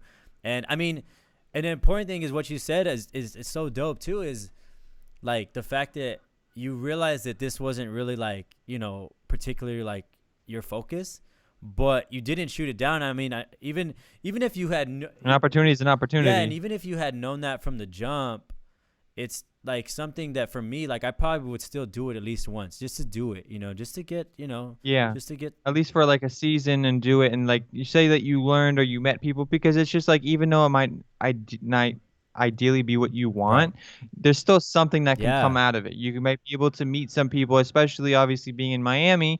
I mean, there's a lot of high-end people that come to the for Miami Heat sure. games, so you might be able to start networking with them, or you might, just being around those people. That's For obviously sure. where yeah, you might not. I mean, I'm sure there's so many success stories that you hear that they started off not doing exactly what they wanted right away, but they maybe something else came out of what they were started Right, off doing, right, right, dude. I mean, and that's honestly how like a lot of careers start. Like people get be a BA in communication and then end up being like a news forecaster or something, like Yeah. where it doesn't I has a heard, direct relation, but because of that initial thing that got you somewhere, it can, you never know where it'll take you. yeah. And that reminds me of, like, for example, Terry Crews, the Mm. actor. I remember hearing his story one time where he expressed that I think he was like security, or he was doing something on a set of a movie one time. Like, he wasn't trying to be an actor, he wasn't trying to do anything, Fucking Terry and like Crews, he bro. had no dreams or aspirations of being an actor. And like I remember the director like walked by him one day after I think he was like on a set for a Denzel movie or something, and he was like, "You're perfect for what we're looking for." And he was just like, he did what the director wanted, and he goes, "We want you to come back." From there, they started calling him, and he just started becoming bigger and Wow. bigger. But it wasn't like he set out to be an Yeah. actor. He was just at the right place at the right Yeah. time. You know, so it's just like sometimes it works out I like that. love that, bro. Like honestly, like I got goosebumps from hearing that story. Like I love hearing shit like that for real, man. And that's so true. And I mean, like all of it ties into like, be who you are, like do things that make you happy, like all that shit, like it all like ties in. Um Yeah, because you never know who's watching, never know who's listening. Like all that, 100%. Yeah. bro. Like it all matters, you know. And then it just makes you Yeah. happier. Like the bottom line is just makes you happier. Like to not put up a front, you know. Like if you can just be yourself, it just makes your life so Yeah. easier. Because if you have to be Yeah. somebody like, you have to like prep to be somebody whenever you're around somebody. Like it's just a hassle, you know. And it's so much more. Yeah, it's And fake. Mm. it like it just keeps you like it keeps you lean. Again, I'm doing the air parentheses for whoever's listening, but like it keeps you lean and like it keeps like and the way I mean like off that like it keeps the fat off of you like like it's just like less stress off of your body and the people that want to be in your life they're gonna be in there. They're like that's what I'm saying, like it's lean, like Yeah, and I think like keeping it genuine, and being you is like like it breaks that mold. Like there's no reason to be somebody else. I mean, like I would say for here in Miami, there's a lot of times that I notice of how the DJ scene or how the party scene may be around right. here, where it's like it depends what watch you're wearing, it depends who you're Mm. hanging with, depends what car you're pulling up in. Like it if you're genuinely you and you're just being who you be, like that's really all that matters. I mean, because sometimes just breaking that mold is probably what's better Yeah, man. at the Like end of the day. when we initially met, so for those of you guys do not know, Cardelli and I met at the Beyond the Music conference, and we were in the airport, waiting for the shuttle at the same time, and so it was Yep. me, him. I think you had your buddy with you, right? Yeah, my Yeah. brother. Oh, your brother. My bad. Oh, huh. I didn't even put that together. Okay, cool. So now I can. Oh, I know. We don't look alike, so I don't. I But understand. no, I'm pretty sure you guys told me. But I mean, it's kind of funny because now I'm like, so that's the graphic designer, right? Yeah. Okay. Yeah. Cool. Yeah. Yeah. So I mean, I ended up meeting your brother, and like I remember we took the shuttle, and I don't know if you could be a testimony to this, but I just felt like I was fucking just talking to everybody. And I Well, felt like no, I but was you the see, guy that just I would think not shut the fuck up. I like the but honestly, I like that though because I feel like you were the one that really broke the ice for a lot of people. I mean, the fact that, yeah, we first met in the airport and then from there we started talking and, you were breaking the ice with everyone of just, asking people questions. And I think it's really what got conversation going and really got people really comfortable with being with each other for a couple of Right. nights or whatever. And I feel like that it really worked itself out because I think if you weren't just being yourself, I mean, obviously the trip probably would have went differently, Yeah. but it was nice that people really were open, to be open and, it happened the way it did. Yeah, man. Like, and it's like, and I wasn't, I definitely wasn't the only one that was like that. But it Yeah. was cool that, like you said, like everybody was open to it. And I usually have pretty like sharp antennas where if someone's not fucking with me or if someone just doesn't want to hear it, I'm usually pretty quick. Like, all right, bro. Like, well, it's good talking to you. Like, I'm gonna move on. Like, I'm gonna just keep Yeah. going. And I don't take no offense to that. Because I know that not everyone is for everyone. But Yeah. yeah, and like I definitely met quite a few other people from the conference, that were cool, and fortunately I have been able to like keep those ties up. You definitely being one of Hmm. them. DJ Burns. Um, Yeah. uh, Yeah. I Brent's forget. I doing his forget. I thing always as well. forget his name. The guy with the afro. Like Oh, like Frizz or yeah, yeah, Fuzz yeah, or yeah, yeah, something like yeah, that. yeah. I follow him on social media, so I still kind of like see him doing his thing. Um, I seen when the conference just ended, he was out in like Ibiza or something. yeah, I know. You seen that? Yeah, I seen that, bro. It's Like I crazy. said, I Yeah. I I I, I see all that, and I I oh think I think the DJ one Main thing that Event. He really was in Texas. He's a cool dude too. who Main Event. Main a Event main from event. Texas. Yeah, he's in Texas. He's a There cool was dude too. another person. There was a lot of people at that There event in was. Texas, but there was another one person from Texas. His name's slipping me right now. Um, it's slipping me, but there was another guy who I kind of kept in contact. It was Rob something. Hmm. Um, but he was pretty dope too. But I think the one thing that really like I've always known about Vice and stuff like that, but it really made it humbling for me was that fact that like he was just so personable with everyone. Like Hmm. he didn't really, and that's how the entire thing was. Like no Yeah. matter who you were, like Yeah. everyone was just personal with each other. It doesn't matter if they're higher than you or they may have more contacts or followers or whatever. It was just like everyone was cool. Like I'll never Yeah. forget when we were, Yeah. I mean, I think it was when we were in that little bar area right at the end of the night, Right. and we were all having that little meet and greet with everybody, and we're all just talking with each other. And I Yeah. remember this Vice just walked up to all of us, and you just started talking. I'm like, oh, this is crazy. Like he was just treating Yeah. himself like he's just a Yeah. normal dude. Yeah. It's awesome. I remember I was talking to what's his name? It was Eric. Deluxe. I forgot his last name, Eric something, but he's like Diplo's guy. He's the guy that like works directly with Diplo with Eric like for Deluxe? Is that what you're talking about? no, not Eric Deluxe. Oh, It was okay. Eric. His last name's slipping me, but I know he's like he's a part of like Diplo's team Okay. where like I know he does like a lot of like the Diplo's Revolution, the XM radio station for him, and I know he does a lot of stuff with him. So like I actually had the opportunity to talk with him and pick his brain a little bit, and that was really cool too. So it's just the fact that everyone was just at a like treated everyone equally and Yeah. at an equal level. Yeah. It was very nice, and it was not like, hey, I'm up here, like don't talk to me, I'm Hollywood status. Uh, is it that guy? Look at the emo. Oh, yeah, I don't know if you're on Twitch, but Eric High, or No, I don't hold know. on, I'm Eric gonna find D. it. Or maybe this is Eric Deluxe's. That's probably Eric Deluxe's emo. One of my friends put an emote in there. Um, but shit, I'm losing my. Oh, yeah, no, okay, yeah, no, and I think that honestly, man, when I reflect on that whole conference, bro, like Mhm. honestly, I really do like I really do commend them, because that actually was a really beautiful thing, because of I think everything about it was just dope. I mean, definitely there were some things that could have been improved, in my opinion. Yeah, Just like nothing negative, but there's always room for improvement, like I've always been saying this whole entire time. Um, but like, the fact that it was so like secluded, it really did force everybody to just be in each other's like face, and it was yeah, beautiful. Like, I was, on that same note, I was in line at Starbucks getting breakfast, and then yeah, once I get my breakfast, I'm standing next to Z Trip.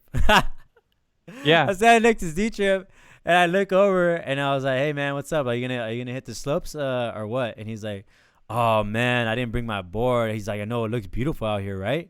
yeah, Because I know he actively likes his snowboard, and it was surreal, it really was surreal. I got to talk to Rich Medina, on a little personal level, but yeah, man, it definitely was awesome, and like I said, it they wanted to do it as of last year. They were in from what I hear through the grapevine that they actually wanted to do it in Arizona last year, but yeah. honestly, I genuinely, I mean, I don't know exactly where they wanted to do it in Arizona, but It I I was it f- was like at a resort in Phoenix. I remember they posted about but I it. find it very hard to believe that it would be the same as Colorado, because Yeah, Arizona has so much going on that people yeah, would I think people would just fucking just flood out. Like, yeah, we did do the conference, like this fucking rage, like let's go fucking see yeah. That's so what and so Vice or whatever, expressed. Yeah, That's what I think that they would want to do. And so for the fact yeah. that, we were so, like I They, sh- said, they, like, sh- they should go to Wyoming. yeah, like what some place where they fucking don't have shit, and that's what I think. I mean, and not to knock anybody who was in Colorado, but just that area, it was very secluded and it worked.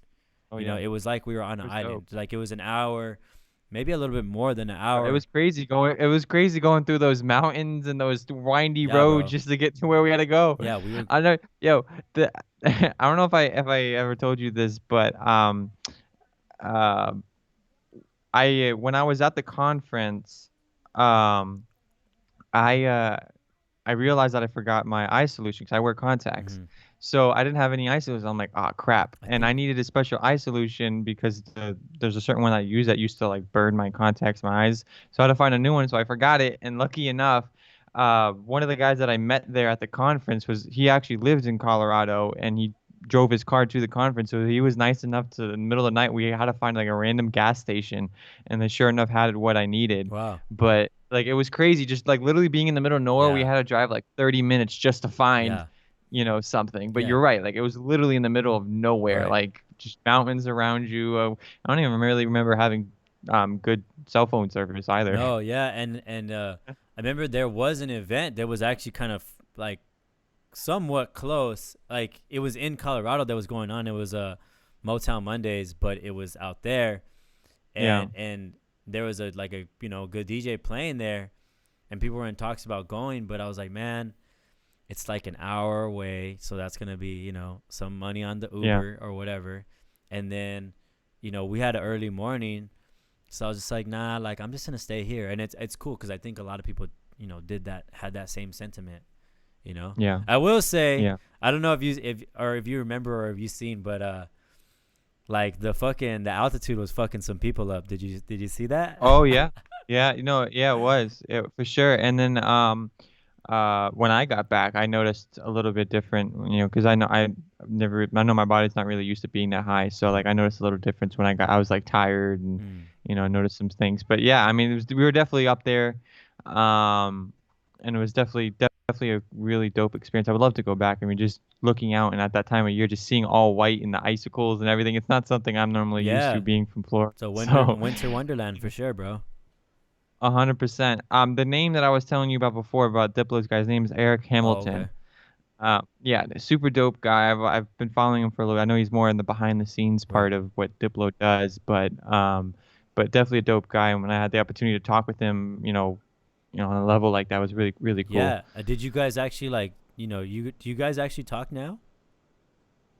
Him, no. I mean, I know a lot of his socials, a lot of his socials he has on Mm. private. I have a request for see if he ever accepted it on Instagram, but he never has over like a year now. But I mean, I try to follow him wherever I can. I know he's on Twitter as well, and I'll follow him from time to Yeah. time. But um, I think a lot of times I try to save my like opportunities like that. Like I don't know. I want to keep like a relationship going, I Yeah. guess. Yeah. Yeah. That's good. That's good, man. I want to talk about as far as the production goes. So, what kind of just to introduce people, like your sound, like what kind of music do you do? What do you what are some kind of goals with production? Like, let's go into that. Okay. Yeah, music, I mean, I'm open when it comes to production. I'm really open to really making, fun, high energy, good music. I'm really open to making whatever it is. I really want to really be across the board when I can, later in life say I can look back at my discography. Um, Funny word to say, but I want to look back and just know that I've tried different things. At the moment, I'm really focusing on Right. house, and it's really something that I've really been getting. I've always loved house, but it's something I'm getting more and more love Right. for. So it's really what I want to focus on.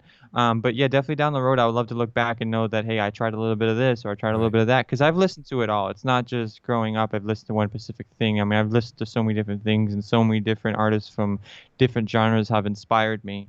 So, so yeah, I would definitely love to try whatever, but at the moment right now, I would love to do, house. I wanted my goal right now is to at least have like a EP or something out. I'm trying to work on that right now.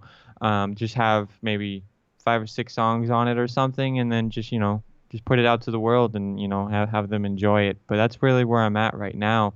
But definitely later in life, I would love to, be open to whatever it is, whether if it's hip hop. I mean, it's a lot of the artists I follow are starting to go down that route, and not really. I know the big thing now in the whole DJ scene is like, or production scene is like, not really being genre focused, not being like we have to, make this house so it has to sound like house. Just being open, to whatever it is, just keeping it open. Right. Right. And I'm with that. I mean, if you want to release, hypothetically, if you want to release a trap song, one month and the following month you do house, then so be it. Oh yeah, I think that I But I think think my friend was telling me about that. That like it's way more common right now that like people are releasing singles, yeah, right? Oh, Yeah. 100%. Yeah, and especially in the dance music world, I mean, and that's what I agree. I mean, I can say I agree with that. I can definitely say I can agree with just releasing singles because I mean, I feel like, especially when you're up and coming, like I don't really feel like it's I mean, I don't know if necessary is the right word, but I don't know if it's really appropriate at this time when you're growing and you're learning about the industry and you're trying to get your name out there to release a full album. Because I mean, albums I think take a long, long time to really like get done properly and get done right, and you want people to really hear your sound. And I agree with that, but I feel like just putting out little like tasters of just like here's a single, and you just keep putting stuff out like that. I mean, I think personally that's the better route to go. Yeah.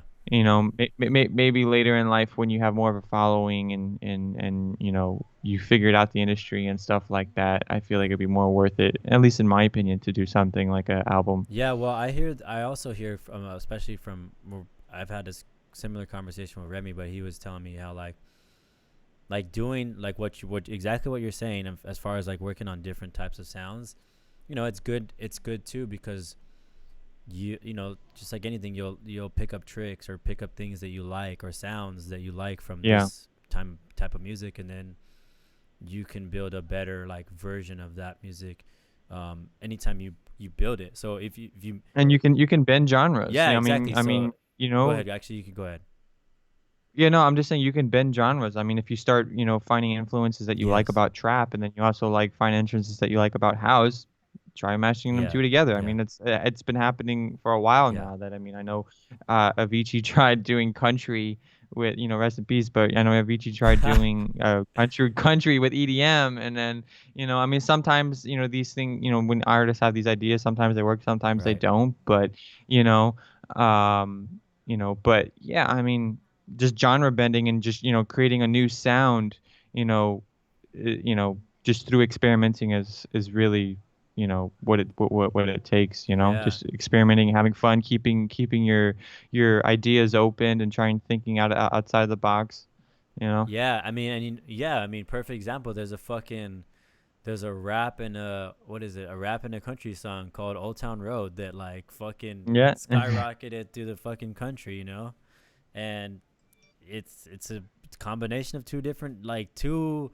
I mean, what you would think are polar opposite genres. I mean, I don't know. I think they are pretty damn close to polar opposites, and Hmm. they.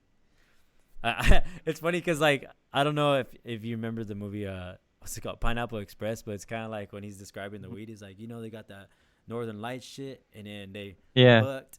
Eh, Like as soon as I see myself on the screen and I was doing that, I was like, yeah, oh, I gotta say it.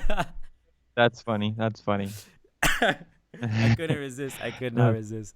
Um, but yeah, But yeah, I mean, just genre bending and just doing stuff like that. I mean, yeah, I mean, going back to your question, I mean, it's really where I'm focusing on right now is house, and I'm really trying to find my own, sound and path and way with that. I mean, the biggest thing for me that I would recommend to any person trying to get involved in it is just doing whatever genre it is that you love, or just having fun and just being open to new sounds and new things. Because I feel like you could definitely get lost in, searching up like how to sound like Chris Lake or how to sound like Diplo right. or do whatever. And yeah, even though you may practice and practice and practice and you might start sounding like these artists, that's great.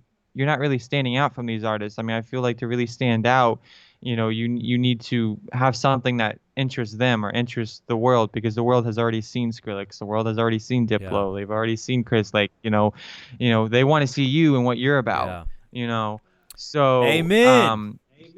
exactly. I mean, Yeah. you can't copy these people because they've already proved it and shown, or built their branch into the world. So you need to build your own. My boy spitting facts right here. I love it. I love that, man. Honestly, this is gonna be a great episode. And it's gonna be the first one of the year. I told you, man. I was like, hey, you better bring it, dog. Like, you better, got high standards. No, but it honestly, it's great. Honestly, all the conversation is great. And how has let's I think this goes perfect. So how has COVID affected your production? Has it, and actually, I'll just leave it at that. How has it affected production as far as like, you producing stuff? I can't really say it affected me too much. I mean, Oh yeah, I I guess it's also in part because of like where you are. yeah. Well, yeah, I mean, but like when everything did hit, I mean, we were shut down for a while. I mean, I know Florida was one of the first states to slowly get back open, and now we're kind of at the point where it kind of seems like we're not even technically in a pandemic. But it did take us some time, and we did through the course of being shut down and not being able to do our normal things, even though like things still aren't normally back, or everything isn't all normally back. Right. But I can't say it affected me too much because I've always been one to like, produce music for my house or in my bedroom or Mm. whatever. I think it was really just finding, ways that I could still just inspire myself or interest myself to certain sounds or whatever. And just constantly just be listening to music or whatever it is to see things that may, inspire me to do something with or whatever. It's whether to make remix. I mean, I can say like, being on a platform like TikTok, I mean, I think it's definitely a platform that has inspired me to do with some of the songs that have been on there. I've actually kind of remixed a couple of those songs. I haven't really done too much. There's one of them I actually released on SoundCloud that I remixed, and it was like a TikTok thing. But having being on platforms like that inspired me to constantly, to produce because there were songs on there that I was like, hey, I could do something with Yeah. this, you know. So, so stuff like that. So I was it really, if anything, the pandemic taught me other ways to inspire myself. Dope.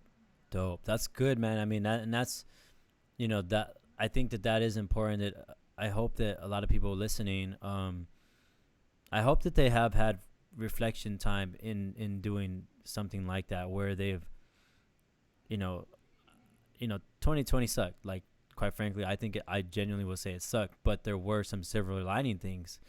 You know, Yeah. for I think for everyone, there's something that can be learned, and A hundred yeah, percent. And I've been saying that to a lot of people that I've been, I'm close with or family or whatever that, like even though it has sucked and it's not a year that we expected to go as we all may have mm, thought, there's definitely a lot of good that came out of it. I mean, I think one, it was definitely good because before COVID, I was constantly like no matter what, like Saturdays, I was 100% working, so I really didn't have any of that to myself. So being able to take a step back and and take a break, and when you yeah. say working, you mean like a job, job. No, no, no, like bar mitzvahs, Oh, DJing tech wise, work, DJing. whatever. Like, yeah, Okay, DJing wise, I was always doing something every Saturday. I knew I right, was right, for sure for sure. working. So, but being able to take a step, a break, take a breather, that was Mm-hmm. nice. But as well, like more like internal things of like understanding how to maybe handle money better or, understanding, there's other things about COVID that, I felt like came out in a good way that like personally I may go about my life differently Right. now that I feel like it taught me some things to grow up and be more of an adult in certain ways. It's so funny you say that because that's exactly what I said too. Like early on this year, I said like I'm 29 years old, and I think for the like up until like it was probably around like April or actually maybe a little bit later, but like a couple months later. But this is like the first year where I genuinely felt like an adult. Hmm. I feel like an adult. I'm sure it was a multitude of things, but Yeah. um, yeah, I mean, it definitely made me, and I think it was like, for the better. It was a good thing for me to feel like an adult. Like Yeah. it was a very like eye-opening moment. Like, hey, man, like you're not 19 anymore. You for one, you can't Yeah. get away with certain shit. Like you have more responsibilities, and I mean the reason why I had that like kind of epiphany was because I had gotten a job, a real job, air quote. Actually, I don't even Hmm. consider it like a real job. Anyways, I had a job, and I had guys working that I was working with, but they were all like 22. Like the oldest one was 22. The rest of them were like 22, 21, like 20, 19, whatever. So like often they would just look to me, for like advice or how to handle situations, and that was really like at first I was like, man, I'm in the same boat as y'all motherfuckers. Like, why are you guys asking me? Yeah. But then it was like, okay, Yeah. like they look into me because I have the wisdom, and it's like it's very apparent, like if these guys are like, oh shit, like this guy fucking, like it was a job where we were all like equals, but yet they would like talk to me as if I was their manager. And that's when it really Yeah. kind of clicked in my head, like, yeah, bro, like you're more established than these guys. Like you run your own business, you have your own place. Like, yeah, it makes sense as to why like they're looking to you for advice. And like I said, it clicked in my head, and it was a good thing. I was like, oh, okay, cool, that's dope, and that's kind of like it boosted my confidence. Like, no, I'm grown. Like, I'm not a kid anymore. So and that can be taken in so many other areas in your life where maybe somebody like there might be a time where somebody tries to downplay you, and you're like, nah, Yeah. like I'm an adult, like don't do that to me, like we're equals here or whatever, and you could feel very confident in saying that because that you are, like, you've been through some shit, you're older than, and it's not just a matter of age thing, but just like you've been What you've you've been been yeah, you've through. been through some Yeah. shit. So Yeah. no, like I just whatever it is, like whether it's respect, like I deserve this respect or whatever, Yeah. you know. Yeah, no, I definitely do agree with that. And I think that definitely came, you know, even though it's not something we asked for, it definitely did come uh, with COVID being around. Yeah. I mean, it definitely put us through some stuff, and it taught us. I'm sure everybody else got their own thing out of COVID of what they may have, but it definitely taught me certain things in my own life of how I should treat things differently or way I think about something or whatever. I feel like good has come out of it, even though it has sucked. Yeah, and what you're saying too about the whole, like, I had a buddy that is I still want him to be on here. He's been lagging it. He's waiting for the right Yeah. moment. I don't know when the right moment is, but MJ, I love you, bro. But he was telling me at one point he just overworked himself for like a year, and so he was Yeah. working like Monday through Friday, and he was gigging Saturday, Sunday, and dude, he was doing like weddings and like quinces, and so Yeah. dude, like he was working 7 days a week, and that was like every week, bro. And Mhm. like his health was kind of suffering. He wasn't as happy, Yeah. and I don't remember what it was that made him reflect on that. I'm gonna have to ask him, but I don't Mhm. remember what it was that made him reflect on it. But then the following year, he made it a very specific point to be like, I'm gonna only do like 2 gigs a month, you know, Yeah. and yeah, I'm gonna still work. I'm gonna still work, but I'm gonna get more like health conscious and be a little bit more. I want to be more fit. I'm gonna get in the gym or something like that. And Yeah. yeah, I mean that stuff is huge, like huge to realize, and like what Yeah. you're saying as far as like you've had some time off, and you've had some time to reflect on, like, like again, like what's the real like goal here, what's the like what are things that actually genuinely make you happy. Like if gigging makes you happy, like that's great, but what kind of gigs? Is it all gigs? Is it only club gigs? Like all that shit matters, and it's important for people to figure out, because I think initially, under the AM mentality, yeah, you want to do as much as you can because you don't know what you like yet. I think that's like initially how it starts. You know, Yeah. you want to do as much as you can, but then like later on down the line, you kind of start to like figure out your lane more or less. And it's not to say that you can't go out of that Yeah. lane, but at least you have like a familiar place where you're like trying to go. Yeah. And then so tying it back to the whole production thing, I was kind of asking, like, do you feel like your productivity increased because of it, like because of the lockdown, or you think it's about the same? I think it's about the Okay. same. I think it's about the same. I definitely do. I'm trying myself to be more disciplined with it. I try to obviously you get out what you put Right. in.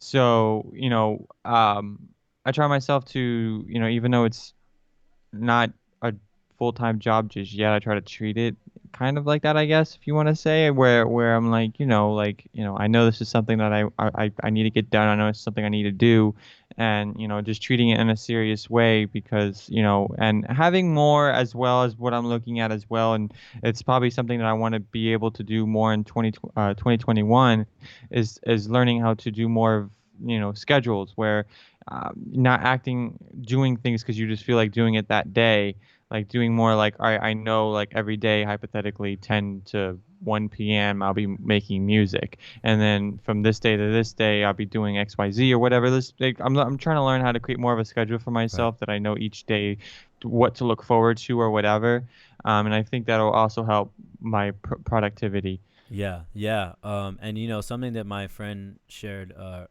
Remy, he shared it. Like I think what he was saying it. I think he said this. I mean, maybe I'm just making it up, but I'm pretty sure he said this. Like he'll do a project like a beat, but as soon as he gets like kind of stuck on it for a while, he'll close it, he'll save it, close it out, and then open up another one. And Yeah, that keeps yeah, him from like kind of just kind of getting too in his head or getting anything. Yeah, frustrated. frustrated. Exactly. Like I mean, I'm sure you know exactly what I'm talking about. Where it's like it's still meant to be fun. You know. Yeah. Yeah, exactly. And if you're not having fun with it or you keep hitting a roadblock, then just, take a breather. And that falls into it. Whether if you're hitting a roadblock or if you've just been on the computer for a long time, it's very important to, um, take a break, just take a step back, rest your eyes from, the computer screen. That's one thing I definitely learned when I was getting into it, was, a lot of producers and people were just like, it's good, every 2 hours, just step away for like 30 or 40 minutes, maybe take a walk, read Mm. a book, or rest your eyes for a second, then go back into it. And then, you know, you can go back in with some fresh ears and a fresh mind and whatever. So you're not just like, banging your head against the wall Yeah. or overworking yourself. Yeah, man, and that also falls into the whole reason why I'm so like pro like self awareness and know like like when you're kind of feeling down and like what are the things that recharge you or like like give you that reset that you need and then it could be whatever, whether it's a walk like you're saying, or like sometimes you need a smoke break, like whatever it is, like it's Yeah. important for you to know how to do that so that you can keep on pushing through. um I I was gonna ask you, and this is just like a little. I mean, you can do with it what you will, but as far as like when you produce a new song, I have a strategy. If I had a song and I would like to share it with you, Of and course. maybe you might be able to utilize it. But Yeah. like I don't produce anything really, so that's why it's an idea of mine that I was like, you know what, this could benefit somebody. And I Of I, I course. think I don't know if you've ever tried it, but I think what would be cool is if you produce whatever song, if you find a right fitting song, but if you could give it to like a dance team or something like that, and have Yeah. them like do Yeah. a video to it. I Yeah. don't think I haven't seen that very often. I feel like you know Yeah, that it's funny that you do mention because it is actually a thought that has crossed my mind. I know, especially when it comes to like house music. I know you see a lot of like whether if it's girls or guys on Instagram and they have like their shuffling right, teams or whatever, right, whether like shuffling routines or whatever. I have thought, yeah, as well, like hopefully, I mean they're I don't know the right word to say is, but like they kind of like treat you normally, I guess, if you were to send them a DM like, hey, like, would you be interested in like, working together where, I send you my song and you do a dance routine to it. I have thought about doing something yeah. like that. Because that, again, it's collaborating with someone. It's helping you get your music out there, and it's in a way, it's giving them, some, content to put out for themselves as Free well. copy written like music too, like they don't have to worry about it. Yeah, Like, and there's a few like shuffler teams or guys girls that I follow on Instagram that I'll go on there and I'll see them doing a shuffling routine in their backyard or in the street or wherever it may be, and some of them are actually really really really good, yeah, and I'm like, that'd be dope. If I have a song, you know And I noticed that they're, again, it only helps me getting my music out there, or whoever wants to do that, strategy, it helps them to get that out there as well. So I definitely do agree with that strategy of, getting your music out there. I mean, the more hands you can get it into, I mean, I've been looking into other ways as well, just, how to get yourself onto playlists, and, just finding every little possible way that you can just get your music into hands, because even though we're not in the era of, hustling, CDs out of a trunk or whatever, anymore, we still kind of got to treat it like that era where, you just have to be on as many websites or blogs or, whatever social media accounts you can be on, or playlists you can be on. You just really try to hustle as much as you Right. can to get yourself out there. So the more your music is heard, the more you'll be known, Yeah. Yeah. Yeah, man, that sounds right. And like I said, I just had that thought. I was like, that seems like such a good idea. Like I'm over here like, It really is. No, it really is, and I definitely do agree with it. And it's funny too, because when it comes to production, it's crazy because it's like there's so many different like steps and roads to oh take yeah, just to like, properly do a song. I mean, you have the creative process, and then you have the mix and mastering process, and then you have, the post production of like, you know, letting the world know about it and finding like proper outlets. like yeah, outlets to promote it Right. to, and finding schemes and all this other stuff to be like, marketing schemes of like, trying to reel people in to listen to Yep. your music and have your music be heard. So that's a whole nother like, process you have to take. So like there's so many different little steps to properly get your song out there, and if, they each need to be done, properly in order to have a good, well put together song and a successful song to be uh And that's like you know, that's done that's correctly. like the ideal sense of it. There's always those phenomenons where they fucking, a little kid's dancing to it and it fucking blows up and the whole world fucking Yeah. knows it.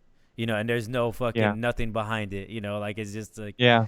you know, um, I mean, really, really, a lot of times, I mean, it's with a lot of things, but specifically talking about music. I mean, a lot of times it's just, I remember actually when we were talking about the DJ conference, during one of the segments, the guy said the same thing. It's really just throwing darts at a wall and just seeing what sticks, mhm. and you could try so many different little marketing schemes and so many different little things, and you really just have to see what sticks. And if it's, if your idea for a song, you have a crazy idea for a crazy weird sounding song, but it actually works, run with it. Right, right. You got you can have a million different songs and one of them hits, and then that's what sets you off. Yes. Yeah, man. Dope, bro. I do want to tackle. I mean, I don't. I know that Twitch is like it's a whole fucking another conversation, but I do want to do a little dive into Yeah. that. If you're cool, I don't know how you doing on time. I'm doing all right. I do have to get out of here shortly. Okay, what would you say you have about like? Probably like 5 o'clock, or 5 o'clock for me. So like 15 Okay, minutes. cool, cool. Is Yeah, that I straight? think I think we could do a little tackle into to Twitch. So like, I mean, yeah, let's just do some like how. All right. So first of all, like, how's Twitch? How do you like it? I love it. I love Twitch. I think it's a great platform. I'm happy I found out about it. Happy that I'm on it. And that, I'm able to do what I'm able to do on it. Like, being able to do what I love on it, I should say. Um, I think it's much better than Facebook Live. I think it's much better than the YouTube, live streaming platform as well, because I would specifically say that at least we could still play what we want. And if we do play something that's copywritten, they just mute it. Right. And that's probably one of the biggest main things that I do love about the platform is that specifically. Yeah, I understand maybe not every person or whatever that you try to invite, to watch your stream may be on Twitch. I mean, there's a lot of people that I have invited to watch my stream, and they're like, oh, like I haven't heard of this, I don't know what this is, so Right. they had to create accounts. But I understand that, but for it itself, the fact that you can just go on there and they just mute your copywritten stuff afterward, like it's so much better. Because like Instagram Live and all these other ones, like you could be playing a song and then it's copywritten and then they end your stream, Yeah. and it's like to me it's annoying Yeah. because Hell it's yeah, just it like is. You know, it ruins your vibe, it ruins your groove. It's just like you're into something like so I do love Twitch and I do love how it's going. It's really, What are again, it's just wha- a process. what are some things that if someone tuned into your channel that they can expect to see? Um Or you can yeah, say music, whatever you want, whatever however you want to break it down. yeah. Um at the moment, I mean they can expect to see, a fun, a fun way to add to your Taco Tuesday. Some fun if you're into making tacos every Tuesday or whatever. Definitely tune in and it'll add to the vibes of your Taco Tuesday. But I mean, music, And definitely lots okay, of go ahead. house music and lots of house music, lots of, maybe stuff you may have not have heard. I'm always into a lot of like underground or that not so mainstream house music. So Yeah, I love just like teaching. Knowledge is power. So as long as you can constantly learn music that you may not have heard, it just grows you know the industry and it grows that whole culture and more. I could definitely testify this to people, anyone listening or watching. I have tuned in multiple times to this guy's stream, and yeah, it's dope. He actually even I like has appreciate that. visuals. But yeah, the music's there for sure. And I enjoy it. I enjoy it every time I watch it. Um, Yeah. what are some, what are some like maybe some highlighted points about Twitch, or maybe some like advice that you would give to someone maybe either looking into it, or anything that you would want to share with somebody about Twitch.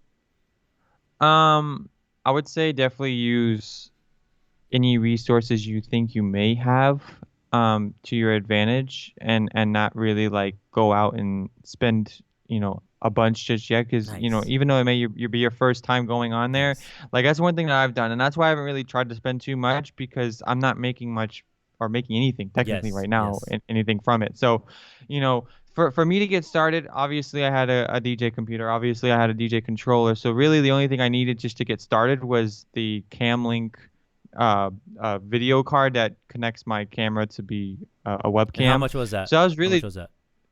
it was like $150 or $60 or Yeah. something. And then, oh, well, technically I bought that. And then I also bought a green screen because I Right. wanted to have some cool Right. effects. So I probably just to get myself started, maybe spent like $200. Right. And I'm like, that's straight. Like everything else Cool. I have, everything else I can, get myself started with. And then also being at an entertainment company, it kind of helped me out a little way. But, Yeah. But um, like you said, utilize what you have. yeah, utilize what And you you have had and that don't access really. to that, so that's okay too. That's not, there's no crime in that. Yeah, yeah. So utilize what you have and like, use that to the best of your ability because also, no matter what you're talking about, if you utilize what you have, you get to really get the full benefit out of like your creativity. It really expands your creativity to be like, all right, this is all that I have right now. What can I use to really make this work? And it helps you be creative to figure out how you can actually use it. Yeah. And then from there, you can get the big and fancier things and whatnot if your stream starts to grow. Yes. So definitely utilize what you have in the beginning and then seeing if it's something that you like. And if you start reaching and achieving that point where you can start making money off it, then it'll make sense for you to start investing more because you're obviously starting to get profit from it. My man is dropping facts Yeah. today. I love it. I love it. It's I mean, I have no fucking argument and nothing even really to add. Like I agree with everything you're saying, bro. Like it makes so much sense, and it's kind of like really similar to the whole sentiment of like people trying to buy, like, just trying to buy their way into things, and it doesn't work like that. Yeah. Like you really got to spend the time, like time and effort. That's really what it boils down Yeah. to. Yeah. You could have the 100%. I mean, biggest, baddest controller. You could have sickest system, blah blah. Like, but if you're not putting that work in, you're not gonna get anything out of that shit. no, and yeah, you won't get it to its full ability of what it can actually do. I mean, the same. I mean, the list goes on and on about with whatever it is that you want to get yourself into. I Hmm. mean, hell, if you wanted to be a photographer, but all you had was an iPhone, lucky enough, iPhones are starting to be crazy with the quality that these Just phones in general, um right? just phones Yeah, in general. I mean, what these pictures, yeah, I mean, what the pictures that they can take now, it technically looks like you're using a Canon. yeah. It kind of looks, no one really would even tell a difference. But, This so podcast use that. episode is being hosted on a phone, iPhone. Exactly. So it's like I mean, because technology now is so advanced that you can really, achieve stuff like Yeah. that. So I mean, just using whatever you can to the best of your ability, and then if it's something that you really start liking, getting profit from, you know, then it'll make sense. Yeah. Because I've done it before where I've bought myself something and then it's just like I don't really go further with it, and you're like, well, crap, like I just That was a spent waste of 500 money. bucks Yep. or X amount of dollars, and you're like, now, I'm not gonna, it's just gonna sit Yep. there, you know. So yeah, I would definitely suggest doing something like that. And then once you achieve doing something like that, I would definitely say during the stream, make your guests feel welcome. Acknowledge them. Yep. That's another reason why I did the stream, because personally I don't have the greatest mic skills when it comes to being DJing and whatnot. So I was just like, I've always wanted to be more comfortable on the mic and hearing my own voice and stuff like that. So many people at the company that I work at were always like, "Oh, just talk to yourself in the mirror and whatnot." I'm like, that's the hardest thing for me to do. Is I'm not gonna sit in the mirror and just practice emceeing in front of the mirror. Yeah.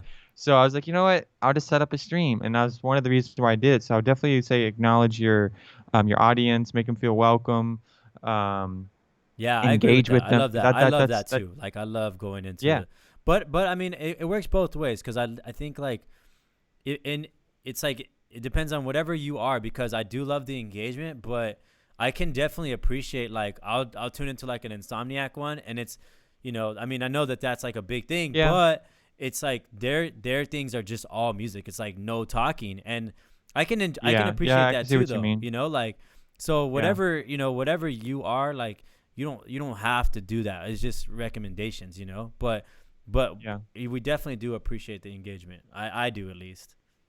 I know, Yeah, man, because there is yeah, some and but people that I probably like, definitely do see what you're saying, because like I think their fan base, if you want to yeah, say, is different. I mean, obviously people are tuning in right, just to hear good yes, EDM yes, yes, style yeah. music, Good point. and they're Good not point. going in for yeah. So I do see where you're going with that, and that is definitely very true. Yeah, And then for streams that we do, or maybe Caper or whatever, like we're more of interactive yeah, style streams, if you want to say. yeah. So yeah, I mean, definitely there's many different, Okay, cool, man. styles. Dope, dope. I think that's a perfect way to wrap this up. Um, if you guys tuned in today, I appreciate you guys so much. And even if you Yeah, didn't, thank you. as far as like listening to it later on down the line, um, I love it. I love a lot of what you're saying, Flowtron. If you guys are still in the chat, I appreciate you. Um, Cardelli, you can go ahead and plug whatever social media you want to plug. Also, as far as your music that you want to promote, and then just lastly, and Yeah. I'll reiterate in case you forget. But the last thing is, I always have someone end with like, what's a way that someone could help you. So whether it's listening to your music, whether it's you know following you on your Twitch channel, whatever it is, like please feel free. And I always have someone do that because I appreciate you sharing the knowledge. But everybody, if anybody finds value in whatever you said, and I know that there's a lot of people, like they want to help you Hmm. and give it back. So Yeah. That yeah, ways you could probably help me. I would definitely say yeah, following me on Twitch. I mean, every Tuesday I do a live stream. This coming Tuesday, unfortunately, I won't be doing. I'm taking some time off, um, but yeah, it's at Cardelli Music on Twitch and Instagram. It's at Cardelli Music. dope. And then just checking out my music on I'm on Apple Music and what's it called Spotify. Spotify as well. So that, and that's just at Cardelli. You should find me on there. I should definitely I actually need to sign into Twitch so I can just plug that in. I Uh, put your mention under oh, I your see. tag Yeah, on your yeah, yeah. profile. I see it on here. So yeah, I mean, ways you can help me is just definitely listening to my music on the streaming platforms, and then just checking out my tacos and tunes.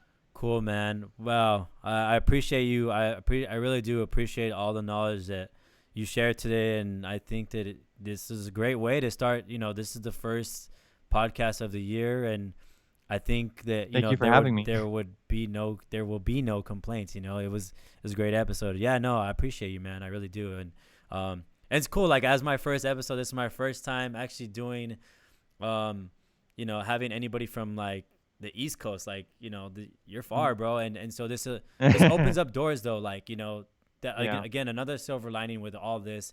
I can start to reach out to other people that are also like, out of my reach, but with social media, and internet access, it allows me to do this.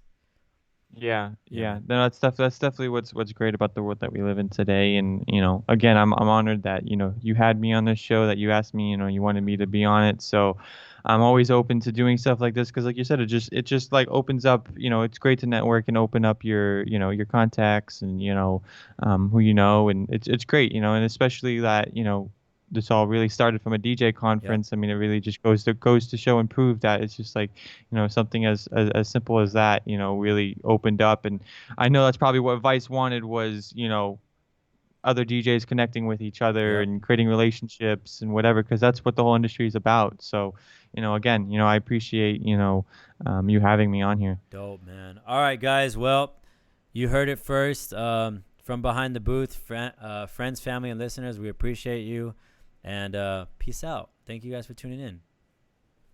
Peace.